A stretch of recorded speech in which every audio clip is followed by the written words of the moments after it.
Are you rethinking your purpose in life? Being centered in a strong spiritual connection is more important now than ever. Hi, I'm Bryn Blankinship, hypnotherapist, international instructor, and author. Each episode, along with Dr. Pat, I'll share my experiences with guiding spiritual regression clients into the afterlife and the soul lessons gained, prompting you to explore your own soul's journey and empowering you by shifting your perception of yourself and your place in this world.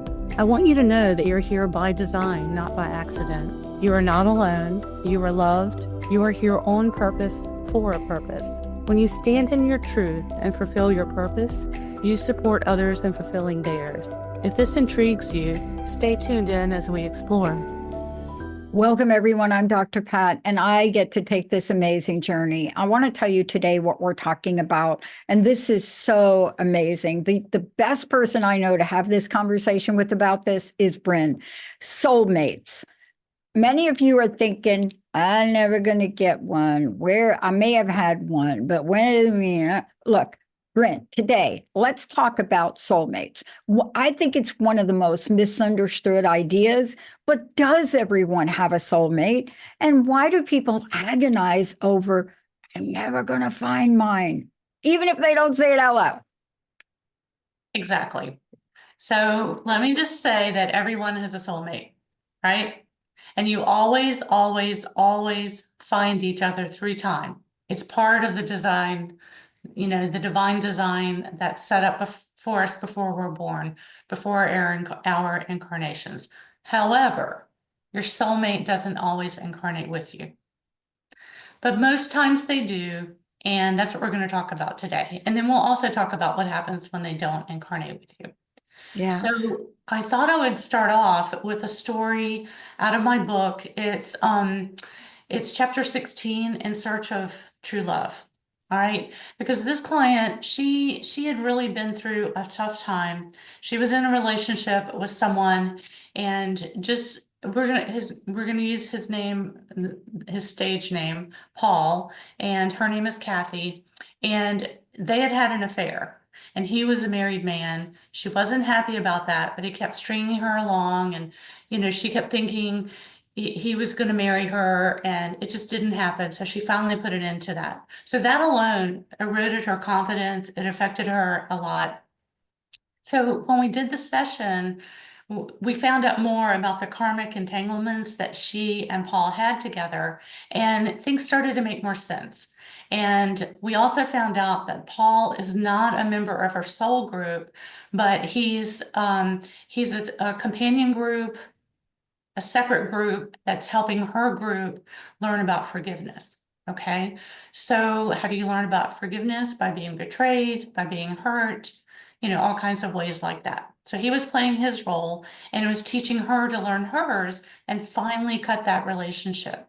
So when we had the session, her guide said, you've learned what love is not. Now it's time for you to forgive yourself, and it's time for you to learn what love is.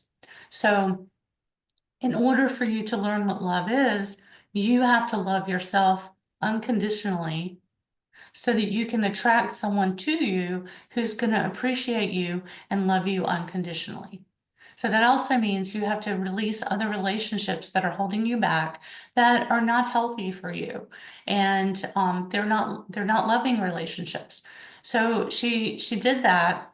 She had been working on that anyway. So they were also confirming things that she was naturally doing, but letting her know why she was being guided to do those things. And then they said, your soulmate is on the way. Your soulmate is coming, and don't worry, he's been learning his lessons too. So while you've been learning yours, he's been learning his, and you won't miss him. You'll know, he'll know, you're not going to miss him. So that was great. She left. A year goes by. She calls me up. She says, Bryn, I haven't met my soulmate. And she was worried about it, and she felt like maybe it had taken her too long to learn her lessons. So she said, did I miss him? So we went in, did another session, and her guide said, look, it took the time it took. And she had run into that person again, but it was almost like a test. This time running into them, but feeling neutral. Like, you've done the work because you have you don't have anger, you don't have attraction, you're neutral towards the situation. So they said that true love finds you no matter where you are. And they wanted it to be a surprise. Her spiritual team wanted it to be a surprise when she met her soulmate. But they did allow her to get a glimpse of him and to feel his energy. And she could feel that his energy was safe, loving, and warm. She had like a vague, they didn't let her see what he looked like, but she had a vague idea. I don't want to say, but like if he was short or tall, big or small, they Yeah. gave her an idea of that. And then they said, he will love you more than you ever thought that you could be loved. So when the book was coming out and I contacted her to make sure it was okay for me to use her story, we had been in contact a little bit more. And as the book was being published, but it had already gone to print, so I couldn't publish this part, she met her soulmate. She's like, Bryn, I met him. I met him. So that was what was so exciting. So you're not going to miss your soulmate. And don't worry, they'll find you. Just to add to that story, when I met mine, I said, yeah, right. He said, Yeah. what's your phone number? And I gave him my number and he didn't write it down. And he goes, I'll call you. I'm like, yeah, right. You didn't write my number down, whatever. And I left. He went to a lot of trouble to find my house, to send me flowers, to call me. He remembered my number. It took me a minute to wake up to the fact that that was my soulmate. Yeah. I mean, to know that that was the one, just a minute. So let me ask you about that, though, because a lot of people don't know how to recognize their soulmates, but you obviously do, but a lot of people don't. And they think, oh, I met my soulmate and hello, that's not it. They're not it. But so let's talk about how you recognized your soulmate and what could we say? I mean, what were did you get clues? Yes. Oh. Okay. There was the kiss that, there was a sense of knowing, but then he didn't follow through. Well, he did follow through, but he didn't write the number down. He didn't do anything that led me to believe that I was going to see this person again. Just gave me a tiny little kiss, but it was like sparks, and then said, I'll call you. And then, so with that, let's talk about, let's just talk about soulmates, and then we'll come back around to this. But you will feel their energy in their touch when they hold your hand, when they stand near you. You feel their energy, and you feel safe with them. So your soulmate is the primary member of your soul group. It is the primary person that you have incarnated with time and time and time again. They are part of planning out your incarnations to come here. And there's a deep understanding. There's only one true soulmate, but you may have other romantic partners, and they're significant. So if you're not married to your soulmate, that doesn't mean that you're not supposed to be with the person you're with. Okay?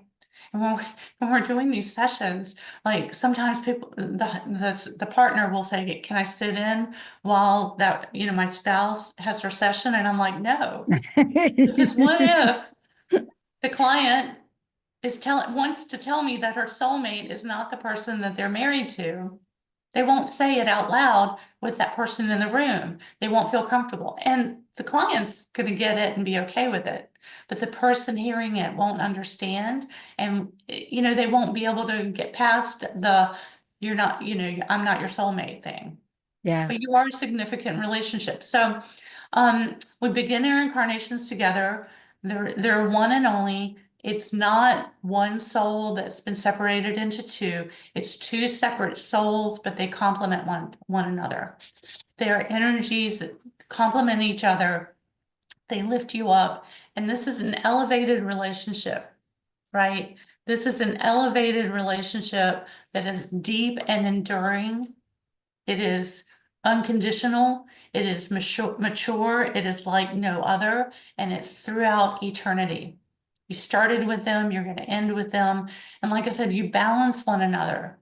You understand one another. It's like a feeling of coming home. It's that kind of thing. It's a trusted friend who, is worthy of your love and trust. They have your best interests at heart. They make sacrifices for you. It's not a selfish person who doesn't care about you. Now, they may not always do what you want them to do. They might not tell you what you want to hear, right? They're going to tell you what you need to hear. But that's what you want your friend to do, is to tell you what you need to know instead of always, like tell little white lies to make you feel better. You need someone that's going to tell you the truth because you can trust them. You know that you can trust that person. So let's talk about some of the roles that they might play. It's not always romantic, okay? So a soulmate can be a child, it can be a parent, it can be a mentor, a teacher, a grandparent, it could be a best friend, it could be, a sibling, but it's not always a sibling, it's not always, our family member. But we have significant family members in our earth family, that are part of our spiritual family and our spiritual team. And again, they may not choose to incarnate. Sometimes they help guide us from the spiritual realm. I want to ask you this. This is so important. There are so many things you've said, and you're going to bring us full circle on this. One of the things you said is you may find them and then you'll come back to them. But in between, there may be things that happen between you that are not so beautiful. Like I'm thinking about myself, and I know my soulmate, and I've known my soulmate for a really long time. That doesn't mean I've always been on best behavior, just saying. But the way you just described it is so meaningful. And yet it's not something I ever understood. But there's one thing that I would love for you to expand upon, and this idea about soulmate incarnating with us. See, this idea that many people don't know. And hello, what if I think you're my soulmate and you don't think I'm yours? Right. Just to be blunt. We don't need a stalker situation, right? And some No. people do that. They're like, if he would just understand that he's my soulmate, well, you don't have to convince your soulmate that they're your soulmate. They just know, right? Whether it's a male partner or a female partner, it doesn't matter. You just have a natural connection to one another. And so when they're not here, when they're guiding from the other side, they will put people in your path. They will send messages. They will talk through songs on the radio. It happens to me every time I get in the car. Significant songs, there's a song for everything. Like if you think about the Beatles, there's a song for fixing a hole in the roof. And I'm telling you that some specific things have been going on in my life for a long time now, that I get a song when I get in the car that either confirms something that I was already thinking or provides new information, but it kind of clicks. And then I just know what that means. So that's one way they communicate. Also there's free will. So if your soulmate is not incarnating and they aren't in a body, there are other people that are going to come in and help you with the things that you're going to need in life. And these will be those significant relationships. But your soulmate also has free will. So if you do see that person and you're like, I just know that's my soulmate, maybe you've actually been told that in meditation or in a spiritual session, and your soulmate chooses not to show up. They have the free will not to follow through if they're not ready, or if they choose to leave the relationship. Or in some cases, like their body gives out and they can't physically complete their contract. So they may leave, and that's painful. But you learn from that. And then someone else that can fulfill that contract or give you what you need, that person can come in. So, you will find them through time and space. And let's talk about that recognition. I was talking about the kiss. Well, there's a soul recognition that's felt in the heart chakra. It can help you heal from past heartache almost instantaneously, because the comfort and the love that their energy field emits to you, you feel that. You might feel a spark of energy in their touch, in a hug, in a kiss, when they hold your hand. And this ignites something inside. And it's that sense of knowing. Because, we talked about that internal GPS system, that frequency that runs through us, that helps us communicate with the other side. That part of us knows before our mind knows. That part is informing our mind what the mind is picking up on, like this is your soulmate, or this is a significant person, or other things like, take this job or turn down that job. The energy in your body is informing your mind to help your mind make choices.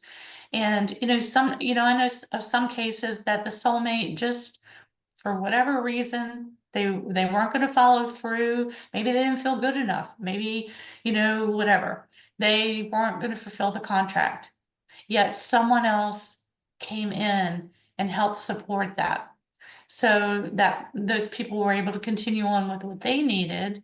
And then, at another time you'll go back, you'll have a life review after this incarnation, and then another soul will come in and help you for now and help you get what you need. So there's that sense of knowing. There's that sense of just like a trusted friend that you've known for a long time. You've known each other for ages. Like we said, it's not always roses, but they will be honest with you and tell you what you need to hear. Like almost like take you by the shoulders and go, look, you don't want to hear this, but this is what you need to hear. But they'll do it in a gentle way, even when delivering tough news, usually. I mean, they're not going to hurt you. I mean, it might hurt what they're saying because it's not what you want to hear, right? So there are going to be challenges, there are going to be setbacks, there are going to be disappointments, but that's where the learning takes place. And that's why we're here. And we're here to learn from all that stuff, right? One of the things that I love about this conversation is, and many of you out there, if you have a question, give us a call, 1-800-930-2819. Stefan will pick up the phone. The questions that come into mind and things, I would love for you to talk about this thing here. It is the following. You know in your heart, this is my person. Yes. And then you go off. But even when you go off with other people, you cannot spiritually and emotionally and mentally disconnect from your soulmate. And you may go next relationship, next and next. But along with you comes that energy. And for whatever reason, you can't find your way back yet. Yeah. Now, people that go through that think this does not make sense, Bryn. Why can't I just get back to him? Because I've been with Tom, Dick, and Harry, Mary, Joanne along the way. And yet in my consciousness and mind, I have a longing for person number one. But I can't get back to him. Why couldn't I just get back to him? Why did I have to wait so long? I know you've heard these questions, the why question. I hear this. And then, so there's another case study in the book, and the soulmates are not together right now because each has to go off and get their learning, and they will come back together at another point, right? So sometimes you don't know that. You just know that it's not going to work out for you to be with this person right now, and a lot of childhood sweethearts come back together later after they've already been married to other people, they've had children, they come back in later life. That doesn't mean that all childhood sweethearts are your soulmate, but the ones that are supposed to be will find each other through everything. And it's got to line up for both parties. While they're learning their lessons, you're learning yours. So while that learning is taking place, you might run into them, but they're still married and in love with the person they're with. They might wish they could be with you, but they love the person they're with, or they don't even think that they love you, but they don't think about being with you because they're happy in the relationship they have. And so it could be that later on you will be together. But you're learning by being in the place that you are with the people that you're with. And if you have that spark inside you that kind of carries on to the next relationship, it's already elevated you to a better place.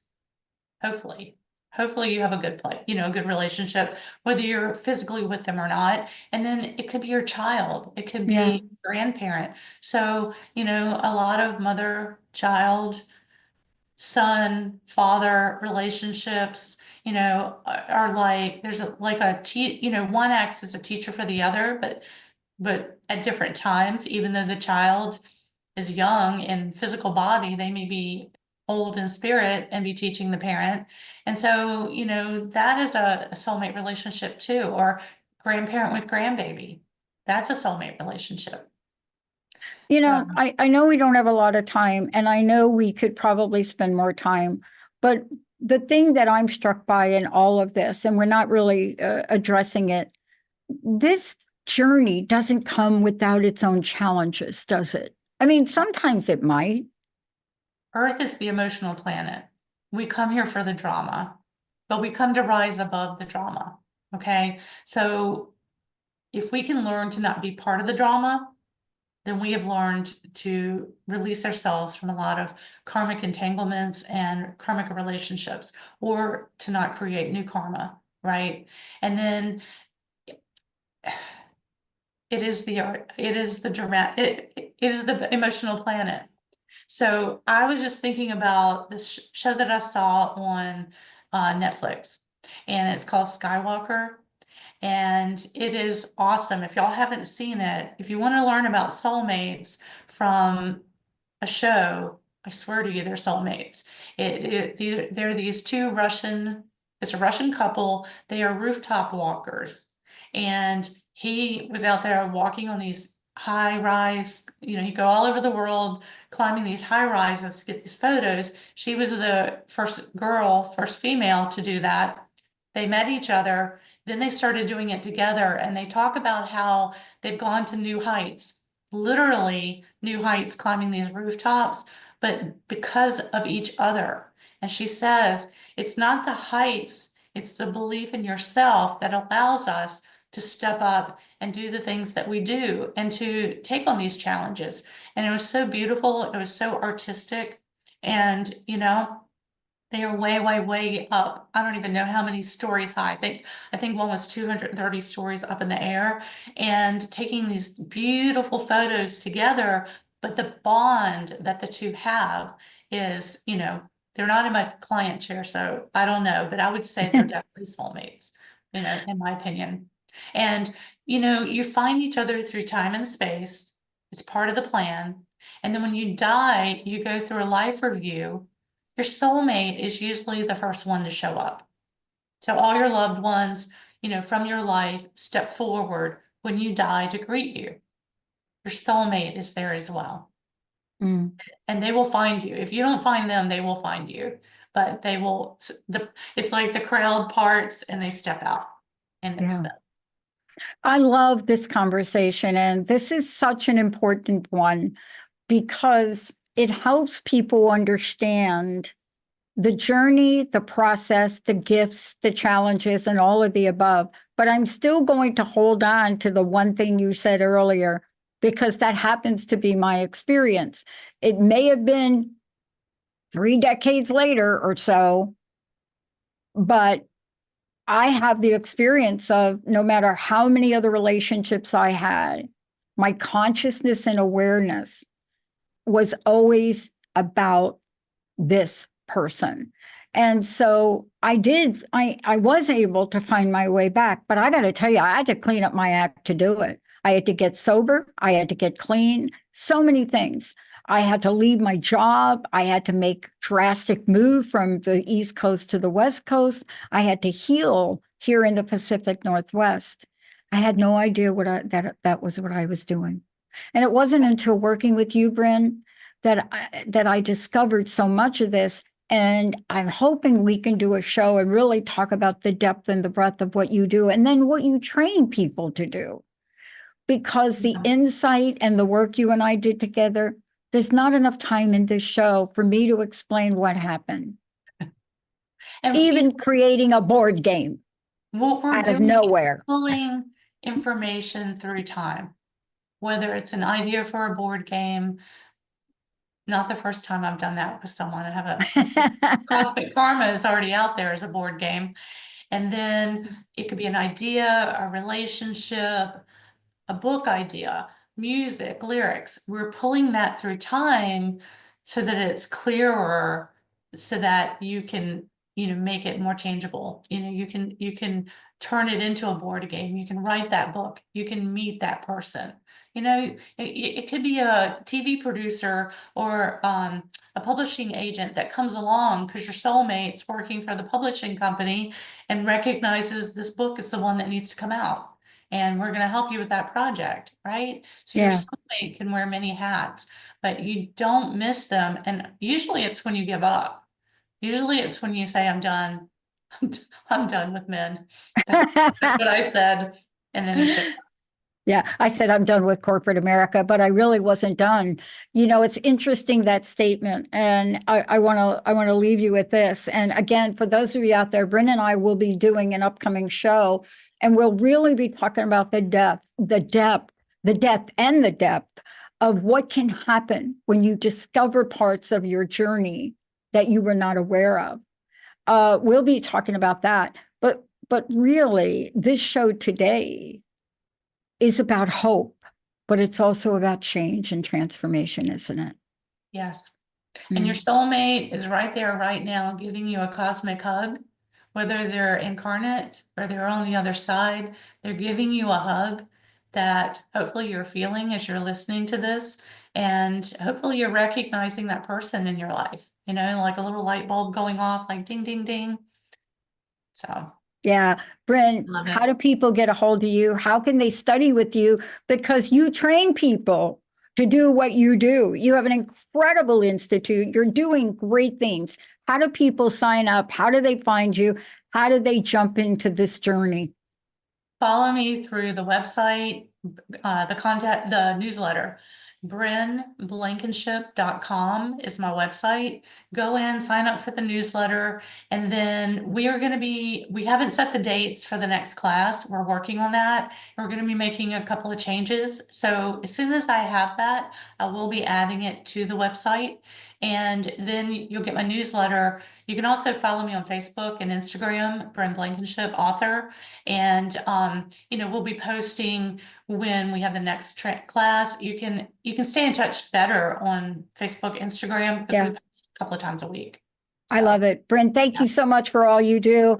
Thank you for this beautiful, wild ride of life that I am now experiencing. And it hasn't been that very long since you and I worked together. I can't wait till we do a show and talk about it. Thank you so much, Stefan. Thank you so much for pushing all the right buttons. Bryn, thank you again.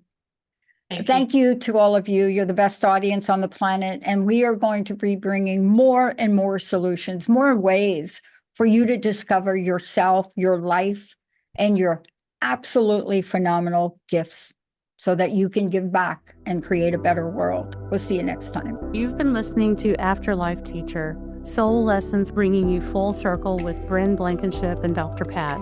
Tune into Transformation Talk Radio for more discussions of the soul's journey across different lifetimes and soul lessons gained, helping you to consider the deeper reason you are here. Bryn shares her wisdom spanning 20 years of guiding spiritual regression clients into the afterlife and connecting them with their spiritual team and soul's purpose to bring them full circle, helping you gain insight into your own soul's purpose while supporting others in fulfilling theirs. Living in partnership with your soul, with less worry and greater trust, you can be in divine flow and thrive. For more information on becoming a certified hypnotherapist and regressionist and assisting with the global transformation taking place, visit BrynBlankinship.com.